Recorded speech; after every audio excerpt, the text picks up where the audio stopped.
Hello, আসসালামু আলাইকুম guys. আশা করি সকলে ভালো আছেন। আলহামদুলিল্লাহ আমরাও ভালো আছি। আমাদের আরো একটি দৈনন্দিন মিনি ব্লগে আপনাদের স্বাগতম। তো রোমানা কি করো? এই তো সিম কুটে নিতেছি, তারপরে ইফতারি বানাবো। কাজের শেষ নাই না? তো তুমি তো রোজা নাই, যেটা সত্যি কথা সেটা বলবো। রোজা নাই তো কার জন্য রান্না করতেছো? আমাদের জন্য, আর আম্মুর ইফতার করবা। আচ্ছা, সিম কোটা তো প্রায় শেষ, তাই না? এখন কি করবা? ওই তো মাছ ভাজবো। এগুলা মাছ ভাজবা? এগুলা মাছ আচ্ছা, তুমি যখন মাছ ভাজা শুরু করবা তখন আবার ভিডিও স্টার্ট দিব।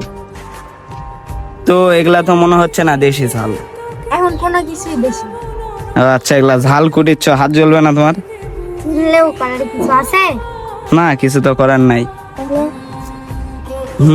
অনেকটাই তো সব বাসার কাজ তো প্রায় সব শিখে গেছে দেখতেছি। দেখো আমার এখানে সবকিছু কাটা শেষ সিমরাজের জন্য। তারপরে আমি হলো তোমার মাছটা নিয়ে। আচ্ছা, করো করো, সমস্যা নেই। তো এগুলা তো মনে হচ্ছে না দেশি ঝাল। এখন কোনো কিছুই বেশি আচ্ছা, এগুলা ঝাল কুটিচ্ছ, হাত জ্বলবে না তোমার? ছিললেও করার কিছু আছে? না, কিছু তো করার নাই। তাহলে অনেকটাই তো সব বাসার কাজ তো প্রায় সব শিখে গেছে দেখতেছি। এখন আমি ভালো করে সিম আর আলুগুলা ধুয়ে নিব। তারপরে আমি মাছটা ভালো করে মেখে নিয়ে ধুয়ে দেবো। সিম ভাজি হলে মাছটা ভেজে নেব। আচ্ছা, তাহলে সিম এগুলো সব কোটাকাটি শেষ? আচ্ছা, আপনারা সবাই আমার সাথেই থাকেন, তাহলে দেখতে পাবেন। এখানে দুই ধরনের মাছ আছে। আমি তেলাপিয়া মাছগুলা ভেজে নেব, আর হলো এগুলা মনে হয় রুই মাছ। এগুলা আমার শ্বশুরের জন্য রান্না করা হবে, ভুনা করব। আচ্ছা, ভুনা করবা? আর ভাই, আমি গরিব মানুষ, আমি তো মাছ টাছ খাই না, এটা তো বড় প্রবলেম। কি আর করবো? আমার শাশুড়ি এগুলো মাছ ধুয়ে রাখছে, তারপরে আমি ধুয়ে নিতেছি, কারণ ভালোভাবে তো ধুয়ে নিতে হবে, তাই না? আর আমি তেলাপিয়া মাছটাই বেশি পছন্দ করি। আর এগুলা হচ্ছে রুই মাছ। রুই মাছ আমার শ্বশুর খাবে, আর আমার শ্বশুর তেলাপিয়া মাছ খাই। দেখছো একটা মেয়েদের জীবন কত কষ্টের। বাবার বাসায় কখনো কোনো কাজ করে নাই, আর এখানে সব কিছুই করতে হবে। দেখেন আমার শাশুড়ি মাছ কাটছে, কিন্তু মাছের মুখ কাটতেই ভুলে গেছে। তো আমি এটা মাছের মুখটা কাটে নেই।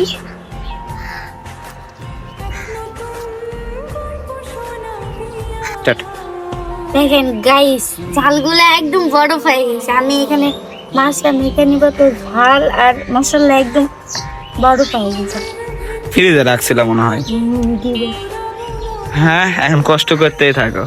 আমার হাত বরফ হয়ে যাচ্ছে। দেখেন এখানে আমি সব মশলাগুলো একসাথে মিক্স করে নিয়েছি। এবার মাছগুলো দিয়ে ভালোভাবে মেখে নিব।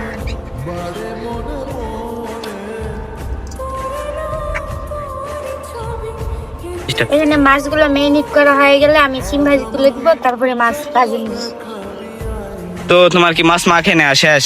হ্যাঁ, শেষ হয়েছে, এবার ভাজি নিব। হ্যাঁ, যখন মাছ ভাজবা তখন আবার দেখা হচ্ছে।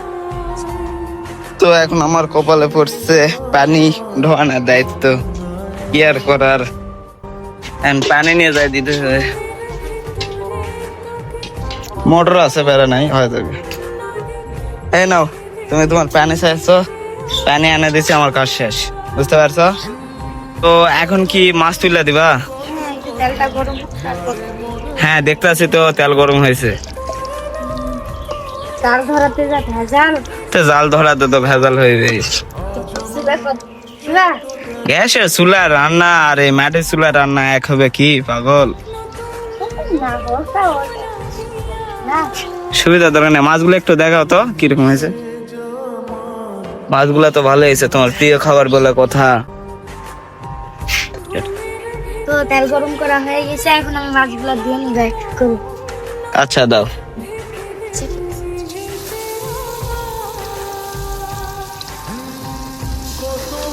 মাছগুলা তো দেখতে ভালো লাগছে, তেল ভালোই তো রান্না বান্না হচ্ছে, তাকে আবার ভিডিও করে দেখে। এই যে কপাল। হ্যাঁ, ভিডিও করেছি, ভিডিও শুট। না, তো তেল মনে হয় কম হয়েছে মনে হচ্ছে। না রে, আমার তো মনে হচ্ছে কম হয়েছে। তো দাও ঢালে। আচ্ছা, না কম হলেই ভালো হবে, নি প্যারা নেই। তো মাছগুলো সব দেওয়া নেওয়া শেষ, এখন ঢেকে দেবো। 5 মিনিট পরে মাছ আবার উল্টে দেওয়া লাগবে, উল্টে দিকে দেখো তো মাছটা কত দূর হইলো। উল্টে দেওয়া লাগবে। আচ্ছা উল্টে দাও। এটাই তো ভাজা। দেখছো মাছ লাগে গেছে। তোমাকে আমি বারবার বললাম যে মাছ লাগে যাবে। এই মাছ তো লাগিয়ে দেওয়ার জন্য মাছটাই উল্টে দিতে পারি। মাছে উল্টাতে পারো না, এটা হলো। তো আমার মাছ ভাজা এখানে শেষ। আর ভিডিওটা কেমন লাগছে অবশ্যই কমেন্টে জানাবেন, আর ভিডিওটা বেশি বেশি শেয়ার করবেন। আল্লাহ হাফেজ।